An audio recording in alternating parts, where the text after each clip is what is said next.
Between Sessions handles a variety of mental health and sexual issues using adult language. Listen at your own risk. Hello and welcome to Between Sessions. I'm Shauna Wilder, licensed professional counselor and certified holistic sex therapist. And I know what you're thinking, but I might actually just have the best sex ever this weekend. Oh. And with me, as always, is Sid, the producer. Hello, everybody. Hi, Sid. So, hey, Sydney, how have the comments been? Oh, my God. You people and your comments. I am going to start putting a hard rule in on our YouTube comments. Yeah. Because people are getting out of control with it. A little out of pocket? Yeah, I don't know if they were ever in pocket. That's the problem. So what's actually being said? What's happening? First off, we're going to ban the word beta male. That's ridiculous. I think that I'm finally experiencing... You took some heat, huh? I'm taking the heat on the beta male situation, and I'm like, what does that even mean? Is that an insult? Like, Yeah. I'm so clueless. Yeah. Wait, beta male, soy boy, pick no, I guess they don't say pick me, I guess, for guys. I mean, I would argue to say that I mean, it is the event. I mean, it is what it is. Like, Yeah. what they're calling me essentially is of like, pick me. What did that one guy say? Don't you realize like countries want to destroy us? God. Yes, he was talking about like geopolitical issues. I'm like, we are talking about sex and relationships. Like, we are not curing Iran. No. It's not happening. No. We're not that fancy. But it's so linked. Everybody thinks it's linked. That like masculinity goes across everything, all areas. So it's got to be present everywhere, and So it's we got have- to be the same. So the idea is we have to keep our masculinity up so that people don't anticipate or don't Don't see think us we're as weak. weak.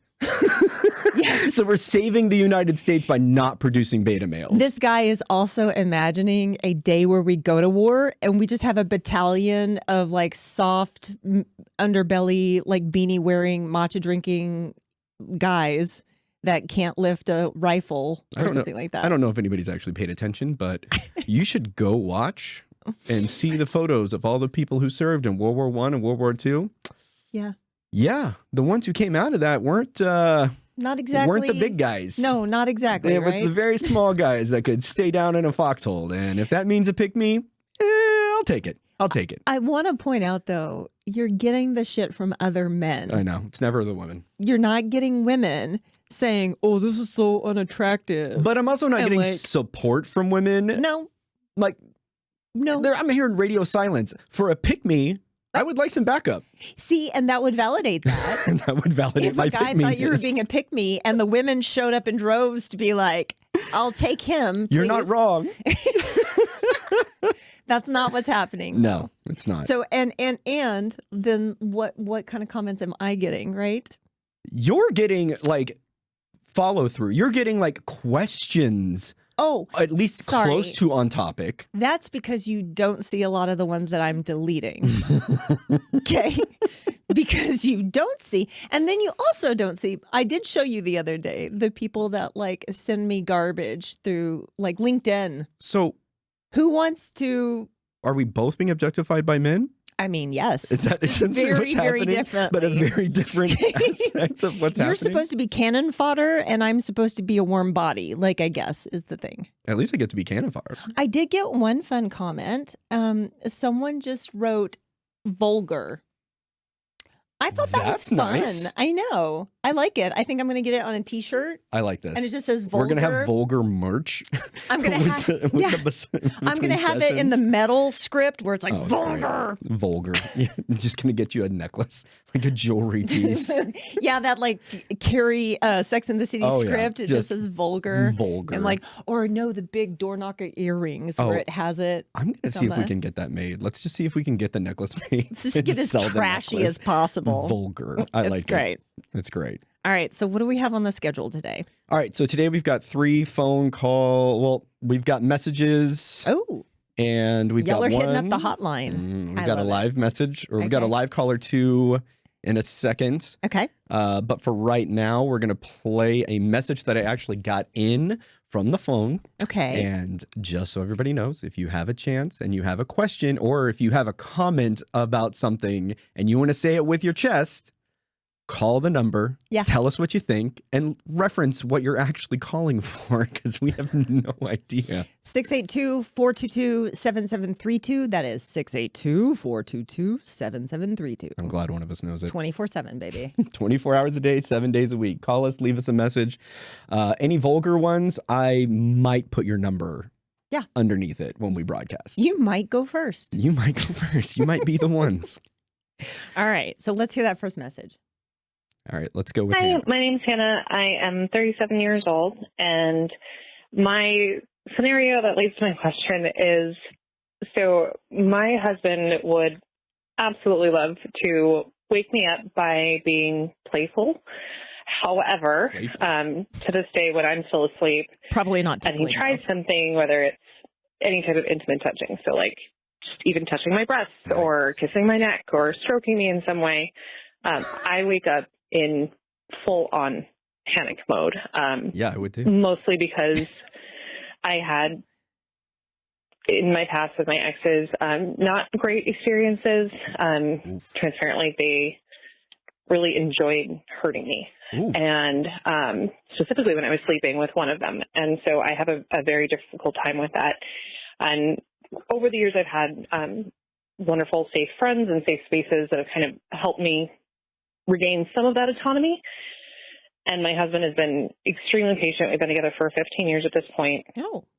And he's very communicative and very helpful when I'm awake and we're having conversations. And, you know, that's like a hard no for me. And maybe we could try doing that differently. And so we've done well together. And he's never vocalized that he's disappointed or anything like that. But I feel bad in some ways. And then at the same time, the other thing that really gets me with it is I really feel like that was taken from me, and I want it back because I would like to enjoy myself being woken up in that way too. And it's, you know, full hands on deck. I'm allowed to wake him up that way, but he just knows that that's a no-no for me, and I don't really want it to be a no-no. It's just I don't have control over it like I do when I'm awake. So my question is, in those situations, how do you address something like that when it's really subconscious, where I don't have control and I just wake up terrified, and it has nothing to do with him. It's not his fault at all. It just takes me a moment to kind of recenter where I am and be okay with it. And at that point, the happy feeling gone. And just kind of, where do you even start with something like that? Thank you very much. And I really appreciate and love the show. So hope everything goes well. Thanks. Bye. Oh, thanks. That's sweet. Okay. So first of all, super common. Hear this a lot. Yikes. Yeah, it would happen. It happens more than you'd think. Yeah, I mean, happening at all is more than I would think. Surprise.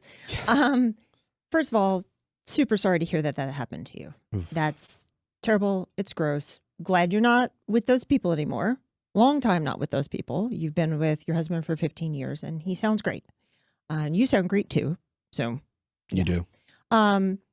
So thanks for calling in. Thanks for sharing this. Now, the first thing I need to say about this is that I work with a lot of women who experience kind of what I describe as the clinch effect.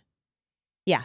So this can happen most commonly when you kind of advance the sexual boundary a little bit too quickly, right? Okay. So let's say we're going from doing nothing to then my husband just reaches over and like cups a boob or something. And I'm like, Yikes. and my whole nervous system goes, oh, what's happening? And that happens with women who don't ever have a trauma history Wow. with sexuality. So that's just genetically inbred in us. That has my little armchair kind of hypothesis is this is just what happens from decades, centuries of being prey, Right. right? Is that we have this immediate kind of response when something sneaks up on us too soon, right?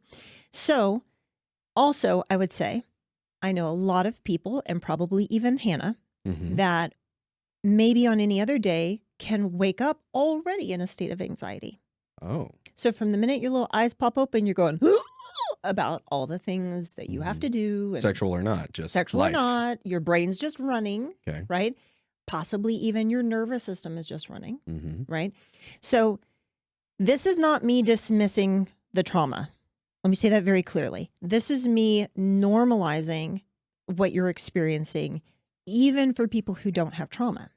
right? So a lot of times I'll hear people who do have trauma histories and they're like, this is happening because this thing happened to me. And I'm like, yeah, but also this happens to people that haven't had anything happen to them.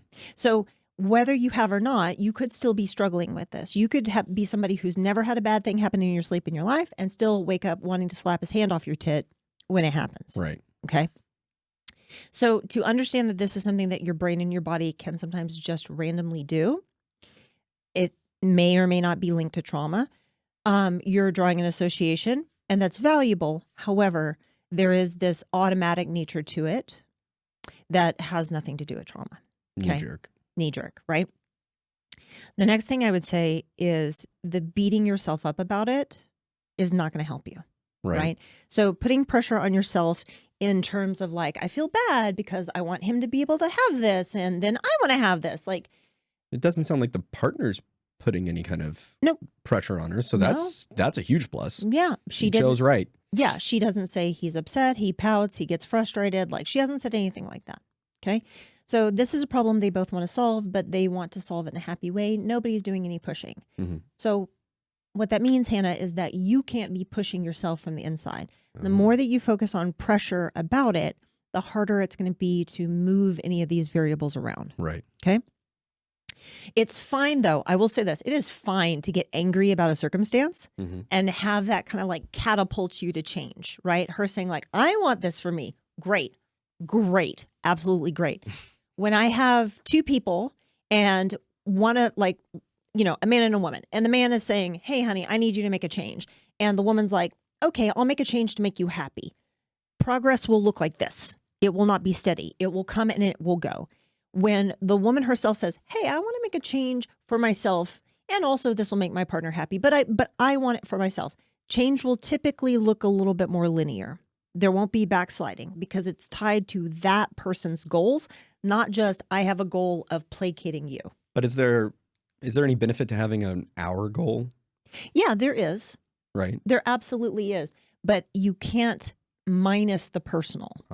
Okay? Okay. Because again, then it's just, I'm going to have trouble remembering because it's not tied to my goal. I'm doing something for somebody else.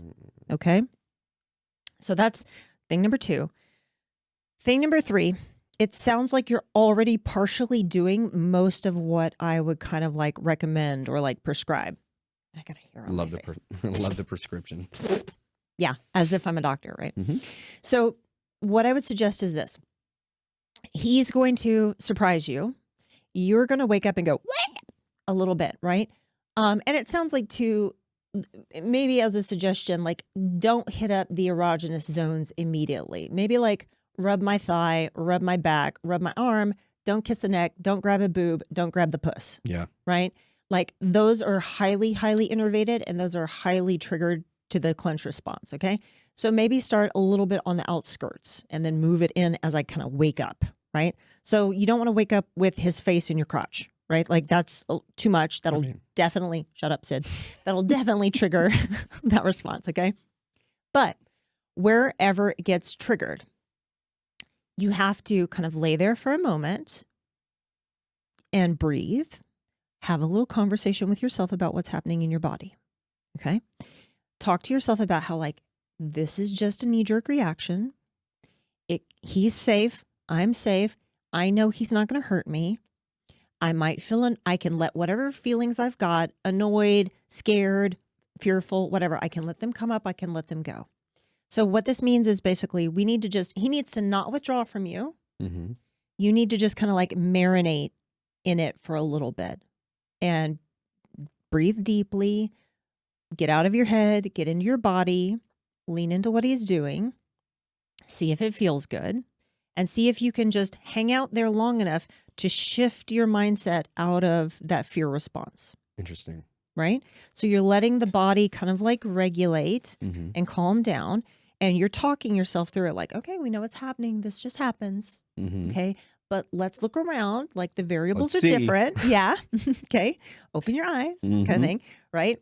You don't have to open them. You can pretend like you're asleep. It's hotter that way sometimes if you just keep pretending like you're asleep. But anyways, so that's my first suggestion. Don't take that automatic clinch response as I have to break all contact. You have to stop touching me go to the other side of the bedroom. I'm going to go to the bathroom and calm myself down before I come back again, right? Is if you can, if it feels safe, hang out there and talk to yourself about what's happening and breathe and let your body lean into whatever he may be doing that feels good and feels safe.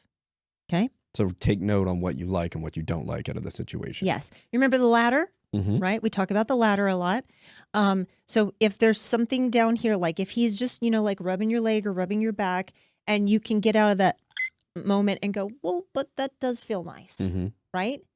Okay, great. Breathe, lean into it, take it in, right? And then ask yourself, do I want to go up one rung on the level? Do I want him to move up a little bit more, right? And probably he can tell when this is happening too. He might be able to feel your body start to relax a little bit, might hear your breathing kind of like regulate, right? So especially if they've had this good communication for 15 years. It sounds like this is going to be a lot of communication. It does, but it sounds like maybe he's already kind of dialed into her a little bit. I mean, it's open enough that she's able to communicate it. 15 years, you get to be a good study of somebody. Yeah. So, and if you want to talk him through it, like, hey, like not in the middle of it happening, but like beforehand, say, hey, here's what I'm going to try to do. Okay. So if you feel me freeze up, don't freak out. Don't stop. Maybe pull back, just slow down, hang out with me so I can marinate in it and come back into the sexy mindset. Slow the process. Exactly. Okay. And then my fourth recommendation is you have spent a long time practicing this, right?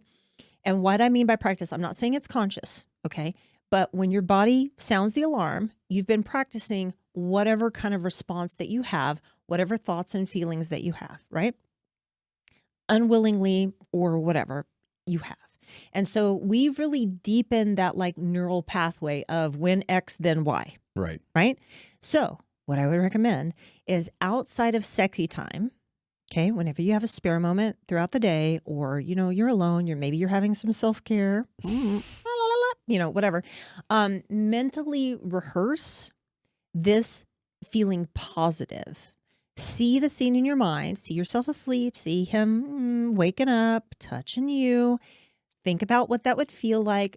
Think about the pleasure that you could have in your body, and think about it being safe, and kind of rehearse that mentally so that you're building those neural pathways, right? So because you've had a lot of bad experiences for it, we need to try to load in some positive experiences.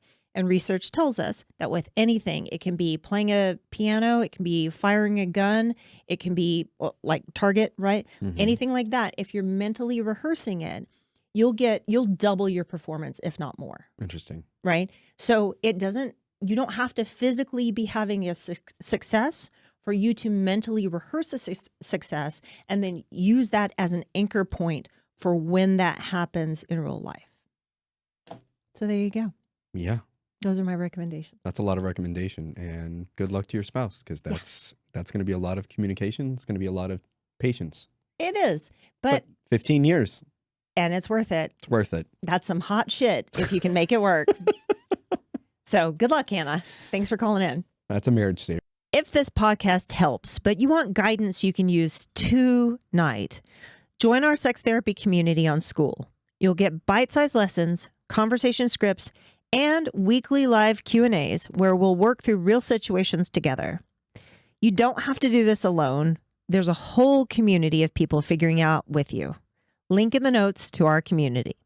It's now time for the desired data, the lab coat lowdown, the citation sensation. Citation sensation. It's time for Science Says. Science Says. Where we see what science has to say about sex. All right, let's see it. This is basically sexy science. Let's go. Sexy research. So, what terms do you use to refer to your genitals? New research finds that the words women choose reveal something about their sexual well-being. However, the context in which those words are used also matters. Specifically, women who use playful or childish or infantilizing words, think along the lines of hoo-ha or kitty or something like that, right? To reference their genitalia in everyday life, reported worse body image. This type of language may signify or reflect a general discomfort around sex or one's genitals. By contrast, women who used vulgar, here we go again, terms, things that you might hear like, in WAP or something like that,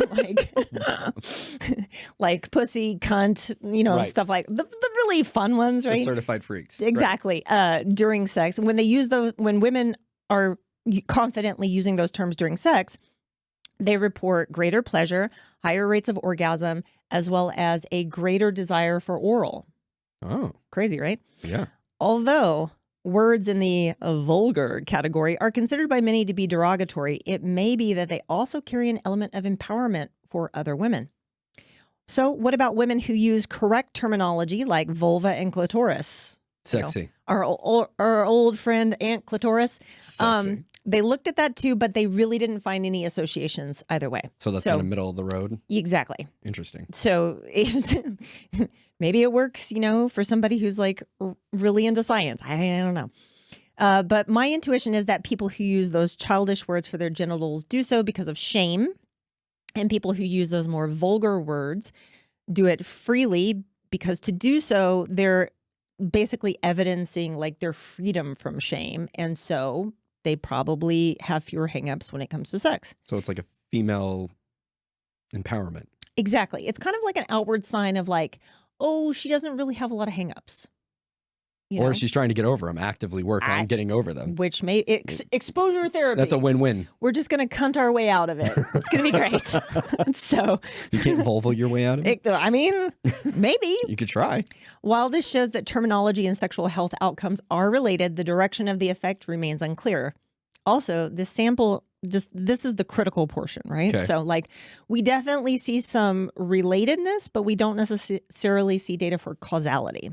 Oh. Okay.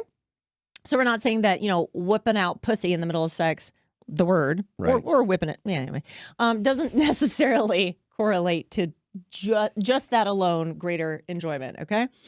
Also, this sample size was limited to just cis women in the U.S. and hardly considers different relationships or different relationship styles or cultural context. Yeah, I was about to say, this sounds very cis. It is. It's very cis coded, okay? I mean, I don't know. Do lesbians' relationships go vulgar as hell? I mean, probably at some point. They have to, I assume. Yeah, exactly. Okay. So language, therefore, is more of an indicator of sexual self-determination and environment than a direct lever for desire or self-image. Interesting. Okay. So as a clinician, I don't take away from this research. If you say nastier words, you'll enjoy sex more. But I do take away the message that what feelings and beliefs you choose, what feelings and beliefs make you choose the words that you do. So what's important is why are you choosing the words that you're choosing, and how does that impact your sexual satisfaction? So you think forcing vulgar terms wouldn't help as much as pushing yourself or holding yourself back by using more infantilized terms? Right. Okay. Right. Also, I'd say this. I think that whipping out more vulgar terms is a great litmus test for whatever partner you're with. I mean, that would... Because if you drop something really stunning like that and he freezes up, that's going to tell you a lot about what's going on. Yeah, it might not be you. Yeah, it might not be This is a cis relationship. It might not be you. And I come with receipts, so we're going to have the citations for the research in today's episode notes. So there we go. Down below. All right. So next we have Matt on the phone, and he has a question for you. Okay, great. Hi, Matt. How can I help? Hey, so my wife and I have been married for about 5 years, and it's a second marriage for both of us. We both had partners that were not open sexually and also just not safe or trustworthy in the past. So we've really tried to focus on intimacy and honesty in our marriage. Good. So we've had a lot of talks about sex and how we feel about it. And I've wanted to try some new things with her, and she's slowly been opening up to trying them. Wonderful. And one of the things I've been wanting to try is tying her up. Oh. And we've tried a little bit of it, nothing too harsh. I mean, some fuzzy handcuffs or bondage tape, if you know what that is. I do. And so, well, the problem is we had an argument the other night, and after talking it through, we realized that this is really a big thing for me. And she's struggling to get into it. She says she wants to enjoy it because it is such a big thing for me, but she doesn't know how. She says she's struggling with not feeling like she's enough, like she's not enough for me as she is. Hey. That I have to do extra things to get her excited about it. And I tried to explain to her it's not like that. But I just need some advice on how to talk to her about this and, make it something we can both enjoy. Okay, great. First of all, congratulations on being open with your partner and sharing some things on your sexual wish list. I love that for you. So thanks. I take it, though, that before this, the somewhat vanilla sex that you were having was still good? Yeah. No, I mean, it was good. Okay. It's just kind of like you have things you want to try to do, and it's like you're fine with what you're doing. You just, you have things that you want to try with your person, Yeah, for sure. So I asked that because where you kind of left off with she feels insecure about me getting excited about other things and not her. Well, if we reference back to the vanilla sex that we've been having, that's been great. I've shown up enthusiastically. You were the only one there. Why do you need more? No. That's his way to point out to her, like, I've been satisfied with you. It's not, I'm not having to, put salt and pepper on the meal because it's gross. I still like the meal, right? I've been showing up to eat the meal. Okay. Right? Right. So, number one, there's that. But to take it a little further, I'm wondering if maybe she's picking up on an energy that's kind of coming out when you do pull out the bondage tape or the fuzzy handcuffs or something like that, right? Because you said, this is a really big thing for you. You've probably wanted to do this for a long time. So I'm wondering if maybe the energy that kind of comes in when you're doing this is a little bit of excitedness, a little bit of anxiety, something like that. Well, yeah, I mean, it's weird. It's something I've wanted to do, but I'm also really new to it. I feel like I don't know what I'm doing sometimes, but it is something that I have wanted to do, but I am so new to it. So yeah, there's probably some nervous energy for sure. Okay, totally fine.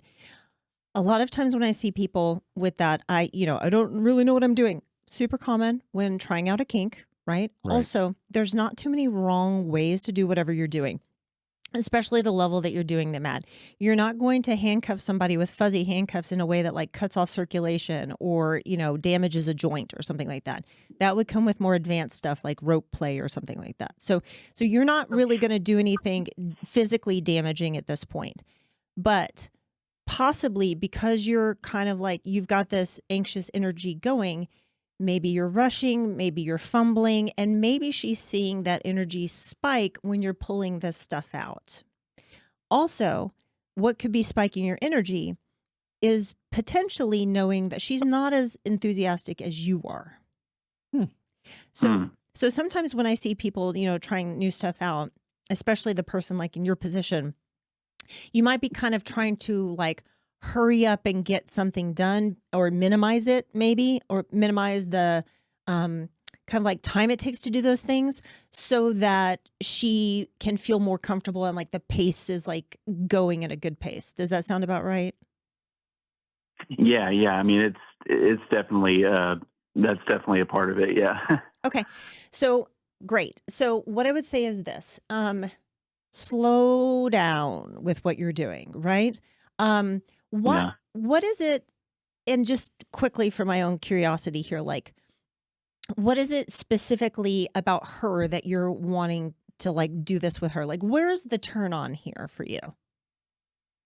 Well, for me, it's kind of complicated because she's been someone that I see as a very powerful, like strong person.